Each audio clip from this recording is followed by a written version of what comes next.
Praise లాడండి. ఈరోజు దేవుని వాక్యం చూద్దామండి. పాత నిబంధన గ్రంథములో నుంచి నెహెమియా గ్రంథము 12వ అధ్యాయము 1 నుంచి చూద్దామండి. నెహెమియా గ్రంథము 12వ అధ్యాయము 1 నుంచి చూద్దామండి. షయల్తీయేలు కుమారుడైన జెరుబ్బాబేలుతో కూడా వచ్చిన యాజకులను లేవీయులను వీరే: యేషువ, సెరాయా, ఇర్మియా, ఎజ్రా, అమర్యా, మల్లూకు, హట్టూషు, షెకన్యా, రేహము, మెరేమోతు, ఇద్దో, గిన్నెతోను, అబీయా, మియామ్యును, మయద్యా, బిల్లా, షెమాయా, యోయారీబు, యోదయ, సల్లు, ఆమోకు, హిల్కియా, యోదయ అనువారు. వారందరూ యెహోషువ దినములలో యాజకులలోనూ వారి బంధువులలోనూ ప్రధానులుగా ఉండిరి. మరియు లేవీయులలో యేషువ, బిన్నయి, కద్మేలు, షెరేబ్యా, యూదా స్తోత్రాది సేవ విషయములలో ప్రధాని అయిన మత్తన్యాయు అతని బంధువులను మరియు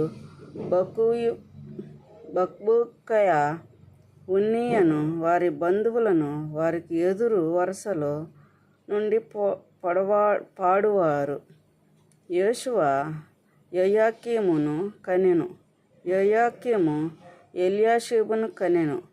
ఎల్యాషీబు యోయాదాను కనెను. యోయూదా యోనాతానును కనెను. యోనాతాను యద్దువాను కనెను. యోయాకీము దినములలో పితరులలో ప్రధానులైన వారు యాజకులై ఉండిరి. వారెవరనగా సెరాయా ఇంటివారికి,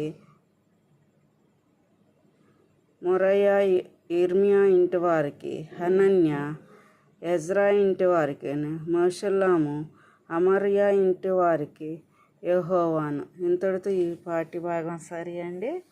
చిన్ని ప్రార్థన చేసుకుందామండి. యేసయ్యా, స్తుతులు స్తోత్రాలు ప్రభా. వందనాలు ప్రభా.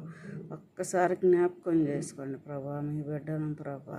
నాయన ఎందుకు పనికివారం ప్రభా, ఒట్టివారం మట్టివారం ప్రభా. మమ్మల్ని లేవనెత్తండి, మమ్మల్ని బలపరచండి. మీ సన్నిధిలో మారు మనసును దయచేయండి ప్రభా. ఎంతకాలం ఈ లోక పాపపు విషయాల్లో ఉంటాం ప్రభా. మీ సన్నిధిలో మీరే నిజమైన దేవుడని నమ్మి మీతోనే ఉండే భాగ్యాన్ని కలగచేయమని యేసుక్రీస్తు నామమున అడుగుతున్నాను తండ్రి.